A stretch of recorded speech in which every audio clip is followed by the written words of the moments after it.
చేతులు గలది, ప్రసన్నవదన, సౌభాగ్యమును భాగ్యమును ప్రసాదించునది ఆ తల్లి. 2 చేతులతోనూ అభయమును ప్రసాదించునది. మణిగణముల చేత నానా ఆభరణముల చేత భూషితురాలై ఉన్నది ఆ దేవదేవి.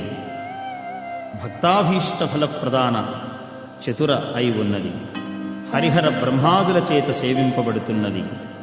ఇరుప్రక్కల పంకజములు, శంఖాది మహానిధులు, ఎన్నో శక్తులు ఆమెను పరివేష్టించియున్నాయి. అటువంటి ఆ దేవదేవిని ధ్యానిస్తూ సరసిజనయనే సరోజహస్తే ధవళతరాంశుకగంధమాల్యశోభే భగవతి హరివల్లభే మనోజ్ఞే త్రిభువన